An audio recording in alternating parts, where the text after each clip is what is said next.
Well, welcome to another edition of Foresight's Tech Tuesday. I'm Kent Mulkey, filling in today for Steve Moran, who is traveling today to the Consumer Electronics Show in Las Vegas. I guess the world's largest consumer electronics show. And so Steve will be there the next few days. Today I'm talking with Macaulee Cassaday. She's the co-founder and program director of Cyber Seniors, an organization that started as a high school project and became an international movement connecting teenagers with seniors to bridge the digital divide. But what we're really diving into today is something that keeps senior living leaders up at night. That's true. How do we protect our residents from the growing wave of online scams and cyber threats? Macaulay, tell us what you're working on right now, what you're passionate about, and what big problem you're solving. Yeah, so as you said, at Cyber Seniors, our whole thing is bridging the digital divide, specifically through an intergenerational model, bringing young people and older people together to get everyone connected and understanding technology. And obviously, a big part of that, is the cyber fraud space. It is increasingly volatile. With more people online, we're seeing more threats all the time. And so for us, our big goal is to provide help through education, educating people on what the threats are, how they can protect themselves and how they can protect others. Because we know that a lot of the time, fraud happening to one person can affect other people in their lives. And we want to make sure this is a community effort because it really does need to be. And so we provide tech help and also specifically cybersecurity help and resources targeted at older adults, as well as people working with and caring for older adults. Macaulay, how did you get started doing this? Something so unique and so wonderful to serve seniors in this way. How did you get started? Yeah, so when I was in high school, I'm from Toronto, Canada. So in my province, we have to do 40 hours of community service to graduate high school. It's a requirement. And so for my community service, me and my sister decided that we were going to teach some older adults how to use technology. This was back in 2010, I think. And so this was when there was a really big gap. There still does exist a gap, but I think it looks different today. This was at the height of Facebook just blowing up and Instagram was coming in, right? So we were really seeing the expansion of social media. But we saw that my grandparents had really benefited from technology in connecting with other family members of ours that lived elsewhere, and as they got older and maybe became less physically mobile, it really allowed them to keep their world, still wide and their social network still wide. So we saw that, and our mom had worked previously in senior care and healthcare. And so we were familiar with it. We had an inn at a retirement home. And so we went in and started teaching, and it blew up from there. My other sister recorded a bunch of videos, made a documentary that did quite well. And then in 2015, we officially became a nonprofit and have been doing this work at an official capacity since then. So just over 10 years now.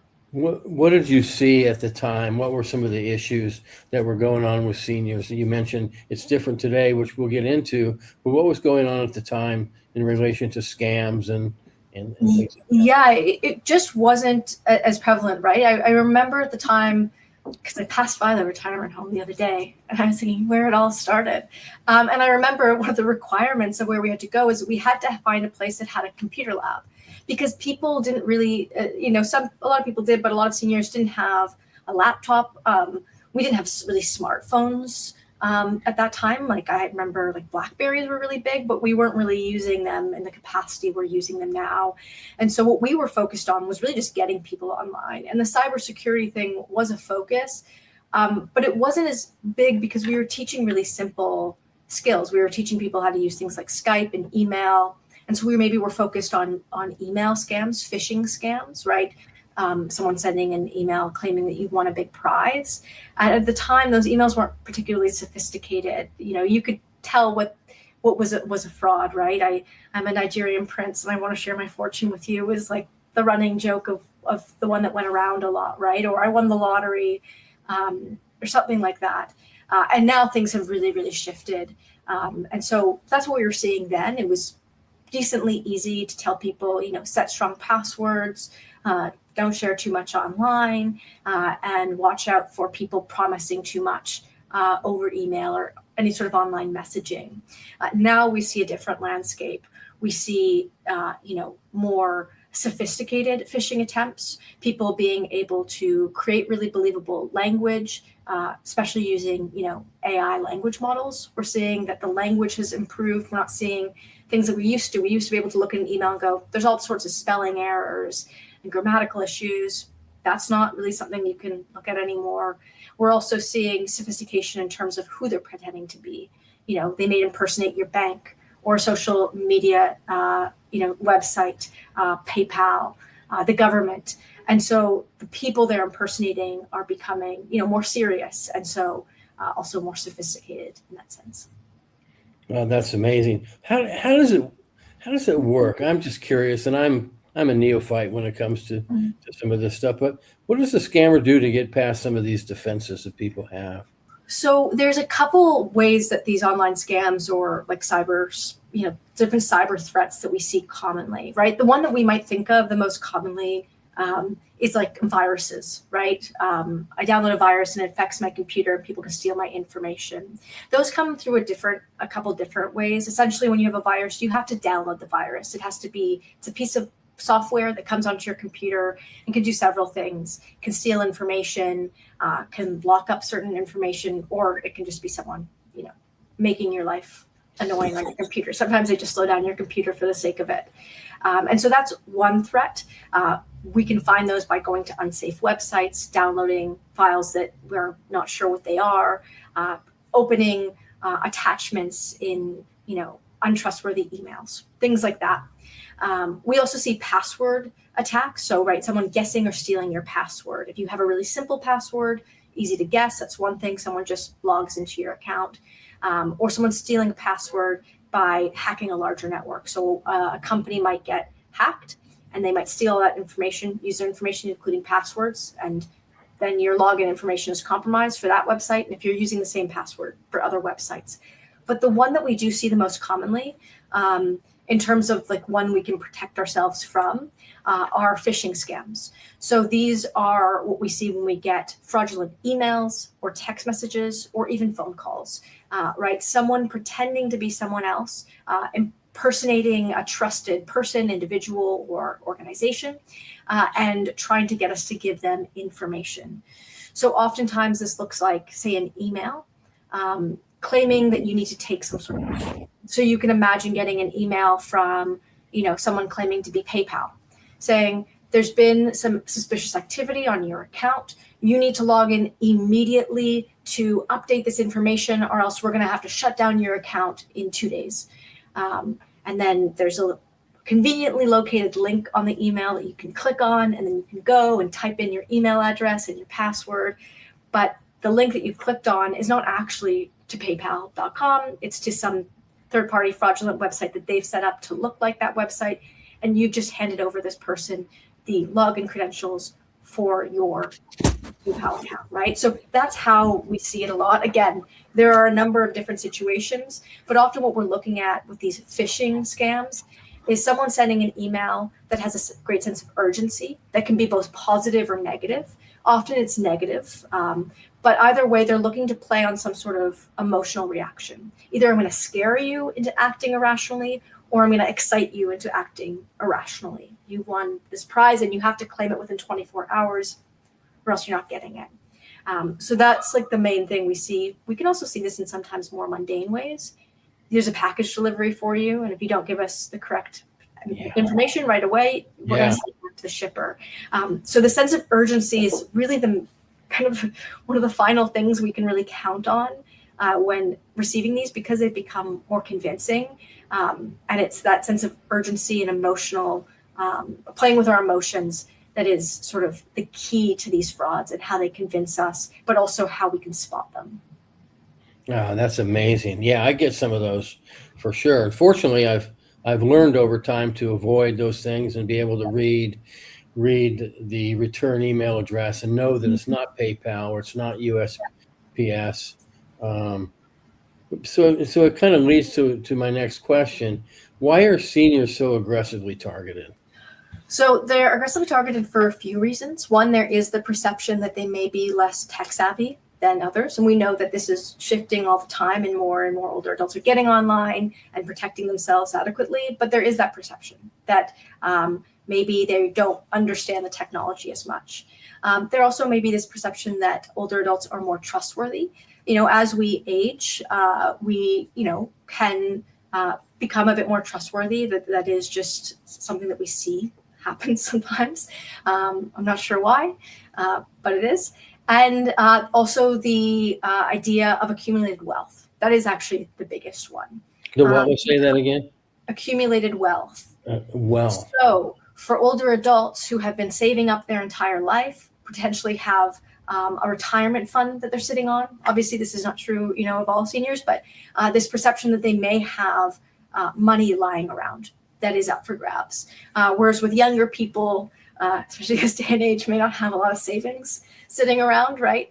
And so that is a big one. It's that they're perceived as easier targets because they're perceived as less tech savvy, and because they may have more money in bank accounts and saving accounts or retirement accounts that is readily accessible for them to give away, basically. Okay. So you use teen volunteers, is that correct? Yes, we do. We do a mixture of teen and early 20s volunteers, so high school students and university students as our mentors. But we also have staff that also work on these things. So when we're doing cybersecurity stuff, more of that is on the staff side of things. But we do obviously provide all of our mentors with training, including training on how to recognize the sign of scams and how to educate folks on steps to take, or if you're just teaching them how to set up an account, making sure that we're always taking the right steps to make sure those accounts are secure, that strong passwords are set and proper privacy settings are set up. Okay, so what we're doing here is we're going to address the problem, the solution, and the future. So we've looked at the problem. Is there anything else that is helpful to know, kind of as looking at how the scams work and what to look out for? Yeah, I think when it comes to like how scams work, we hear a lot of stories, especially again around these phishing scams, about these different narratives, right? Like different types of scams. There's, the fake mail courier scam. There's, the bank scam. There's the social media website scam. There's all these sorts of stories, the grandparent scam, all these sorts of stories that we're familiar with. And it's incredibly important that we're aware of them, because those stories can help us quickly identify, I've heard of this might be a scam. But it's important, especially in that sense, that we don't just rely on that. We have to understand that the thing about these scams is they do follow a pattern, right? We talked about this, that they're going to use scare tactics, urgency, to try to get information from us. And I think really with these scams, what is so effective about them is that sometimes the information they're asking for doesn't necessarily seem all that scary. Maybe it seems somewhat mundane, right? My email address, my date of birth, my personal address, things that maybe we wouldn't think someone could do too much with, but that paired with other information that they may be able to find about us online can lead to a pretty dangerous combination of information that they can use against us. Okay. And so I think that's important too, that at first these scams may not seem like that precarious, like the package scam. And I think that's something to really be aware of. They're not always these big, scary things. Sometimes they are more mundane seeming, but they can have real consequences. Okay, that's really helpful. So senior living staff rather, see residents we see them on their devices every day. And increasingly, like you said, probably from 2010, there weren't tablets really necessarily. There weren't smartphones. There weren't too many people with laptops. And now we're seeing so many of them carrying around tablets and laptops. What are some of the red flags that staff can look at to see if someone's being targeted? Yeah, so we're looking at obviously the before and then the during. So how do we, what red flags do we look out for in terms of preventative stuff? So when we are working with people and they're using their devices, it's important to have conversations around what sort of communication style platforms you're using. Email, obviously text message, social media websites. It's important for us to understand what they're using, because different threats exist on different platforms, and be able to then relay information to them about how to stay safe. I think the biggest thing anyone can do there is just educate. So when we're looking at things like Facebook or Instagram, there's a big risk of oversharing on these platforms or lax privacy settings that we want to make sure that we are telling folks about, or else helping them set up and make sure that they are not sharing too much information over these platforms, or accepting friend invites from people that they don't necessarily know, and being able to check these things. So on that side, educating, but also watching out for what sort of platforms is someone using and what specific threats exist on those platforms. And again, with email, making sure that people save contacts in their device so that they're only communicating with saved known contacts, and that they're not communicating with unknown numbers or email addresses. So looking at those sorts of things. When it comes to if someone's already in the midst of a scam, we can look out for red flags in terms of their behavior. Are they increasingly isolated? Isolation itself is both a symptom of and a risk factor for fraud. When someone's socially isolated, especially things like romance scams or relationship scams, can become really big threats, right? People looking for connection. So on both sides, we want to watch out for folks who are increasingly isolated, or who are expressing, feelings of being down or depression. Those things can make someone very vulnerable. And if that is mixed with them being online a lot, that can lead into some scary territory. And again, it can also be then a sign that they may be in the midst of something that they're stressed about. So I think those sorts of things are important. What are they sort of doing on their device? Again, we want to also obviously be wary of overstepping. We don't want to, we want people to have their autonomy and be able to use their devices as they like. But I think it's important for them to have conversations. What do you like to do on your device? Who are you talking to, in a way that's casual, that breeds a sense of, just regular conversation and connection and safety that's not so charged. I think, again, people can be really sensitive around these things. And so we need to make sure that we're there in a supportive capacity, so that when things do change, or if someone does exhibit behavior that we may see as stress or depression or isolation, that we're able to capture it and understand why that shift is happening, or understand how it might affect them, if that makes sense. Yeah.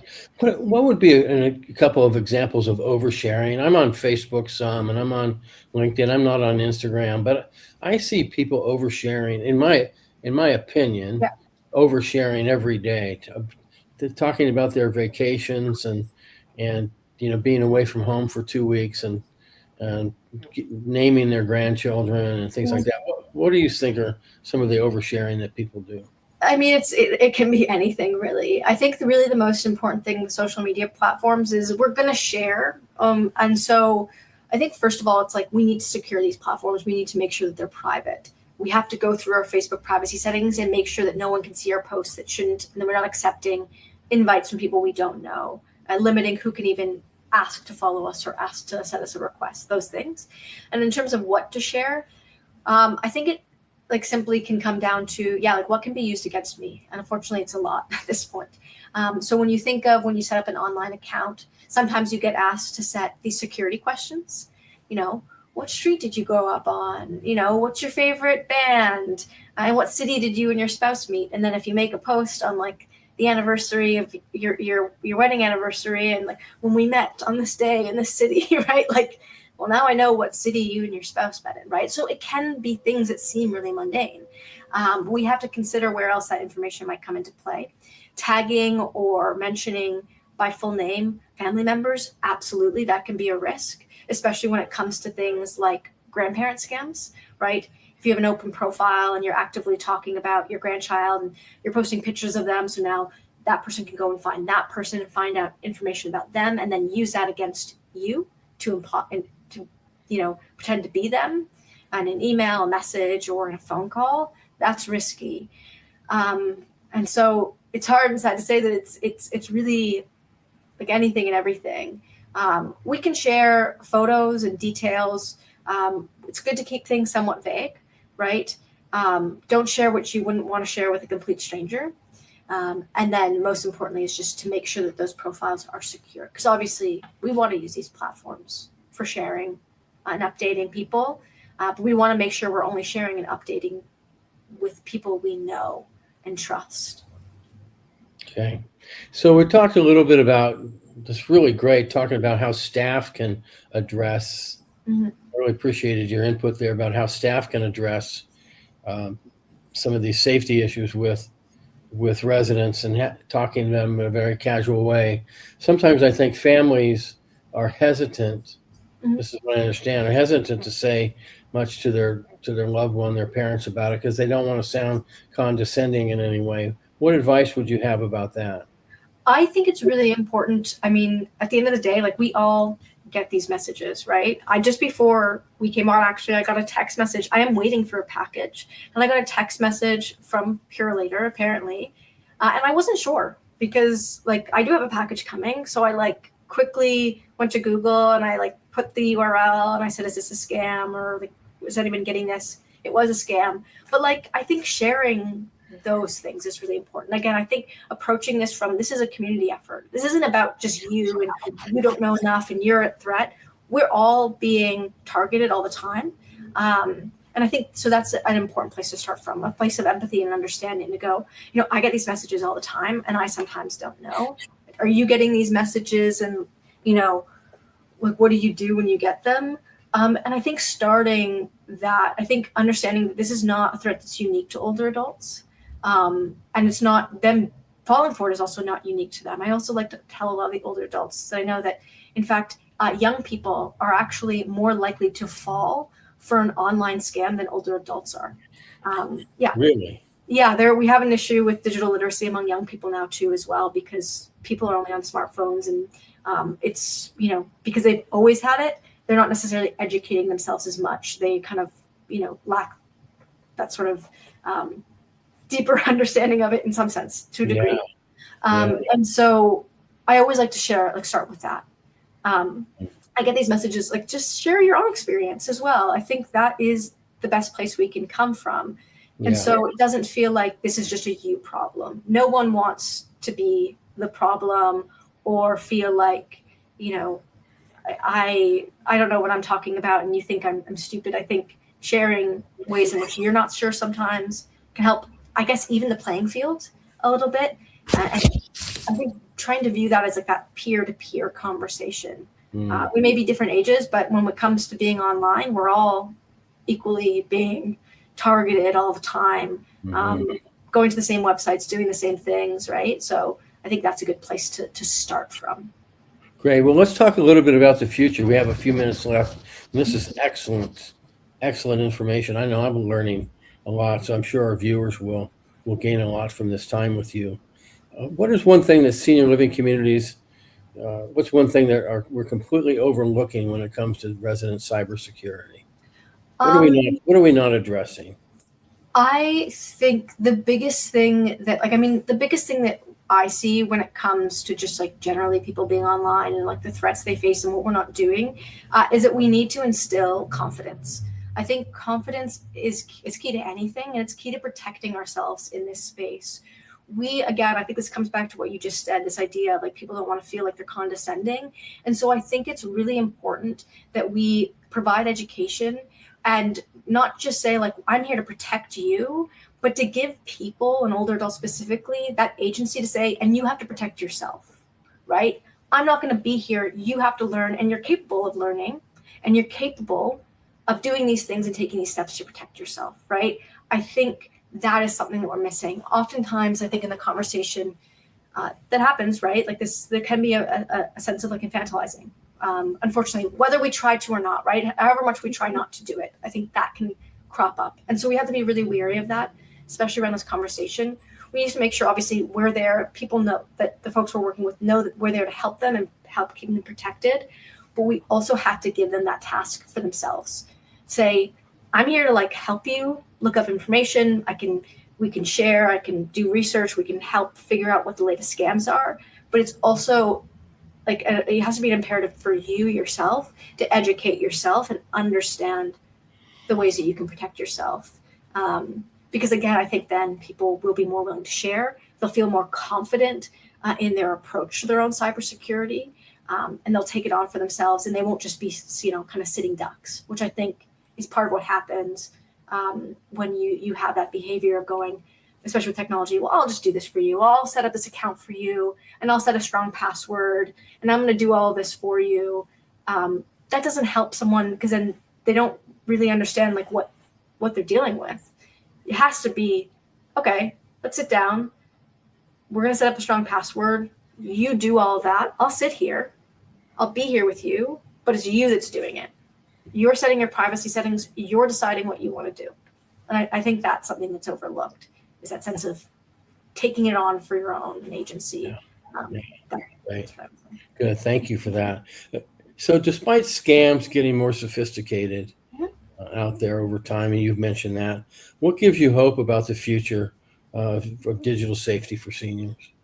I think, again, what I just said, I think more people are educating themselves. More people are becoming aware. And I also think that more people are viewing this as a community issue, which I think it is. When one person's at threat, we all actually become more at risk, to be honest. And so I think that's really important. These conversations, I'm noticing, like I'm getting a lot of emails and requests about this. These are happening more and more. People understand that this is a big threat, that everyone's more online than ever, and it's something we need to address. So that gives me hope, right?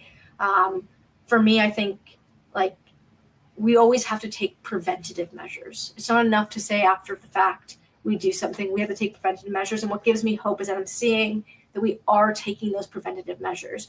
We're prioritizing education as a solution to this. And I think that really makes me happy, because that's, everything that we've always done at Cyber Seniors is prioritize education around technology as a means to stay safe online, to stay connected, to stay active, right? And so to me, that's the positive in all this. Are you seeing growth in that area with your clients over time? You've been doing this a while now. Mm-hmm. Are you seeing them really grasp some of these things and learning and applying those things pretty well? Yeah, absolutely. Yeah. I think, again, like the things have changed since we started, right? We were teaching, how do you create an email at first. Now, we teach folks how to create like Christmas cards with Canva and do more creative things and use technology, not just in the basic ways that people need to get by, but in ways that can be more fulfilling, and using technology as a way to remain independent, to explore hobbies, right? Like you can use a really cool bird watching app if you're into it, or a gardening app, or you can find good crocheting patterns online. That was very stereotypical. I feel like older adult activities, bird watching, gardening stuff. But right, like we can do these things beyond just what we think of being like, you must know how to, do a Google search and send an email. Like what are the ways in which we can use technology to actually make our life more fulfilling, to create independence and ease, especially as we age. And that's where we're sort of heading and where we've seen things shift. And I think that's really exciting because especially a lot of stuff, technology in the internet has become obviously kind of volatile. And it's nice to see things come around to a degree, I think, to a way of people going, no, I actually want to come back to a place with this where I can use it in a positive way for my life and others. And I think we're starting to see that shift, people asking for that more, wanting that more. Nice. Especially as we all get more comfortable with the technology. So we have about 30 seconds left. What is your last piece of advice that you want to give to our listeners and to seniors? Yeah, I think my last piece of advice is when it comes to being online and the negative things that can come with it, and especially fraud, I think the biggest thing we can do, besides education, to protect ourselves is stay connected in real life, right? Talk to people, have outlets, people that you can turn to. Our online life can become more negative when we are only living there. So making sure that it doesn't become all encompassing, and really prioritizing along with that, creating in-person community, being in rooms with people, and communicating that way is what I would say.